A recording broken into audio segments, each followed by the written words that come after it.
Hey there folks, my name is Burke, and in this video we're going to take a look at how to open a project inside of a container with Docker and the remote containers extension for Visual Studio Code.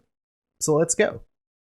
What we have here is a Python project that has a container definition that's already been added to it. So now we just need to build that container and open the project inside of the container with Visual Studio Code. So how do we do that? Well, let's go to the command palette and we're going to select rebuild and reopen in container. When we do that, Visual Studio Code will restart and we'll get a notification telling us that the container is building. Now, if you want to watch that process, you can click here on this link and you can watch it pulling down all of the different layers and building the container. So we'll go ahead and wait while it does that. Okay, so that can take a while depending on how fast your internet connection speed is, but the container is finished building and now we're connected. And we know that because down here in the left-hand corner it says dev container Python 3. And so now we're connected to the dev container.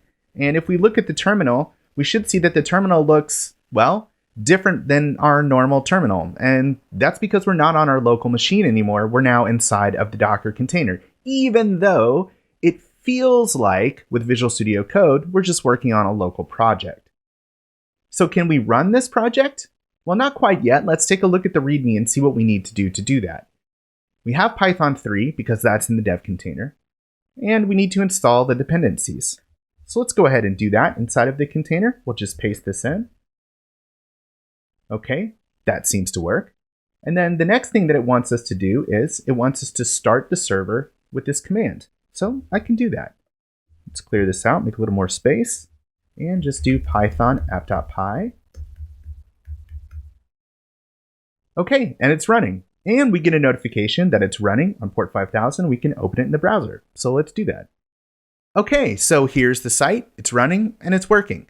So in this video, you've seen how we were able to rebuild and reopen in a container once those configuration files had already been added. And then by following some instructions in the README, we were able to get the project working. In the next video, we're going to take a look at a concept called port forwarding, which you've already seen in this video. And it's what allows us to access the site on our local host, even though it's inside of the container.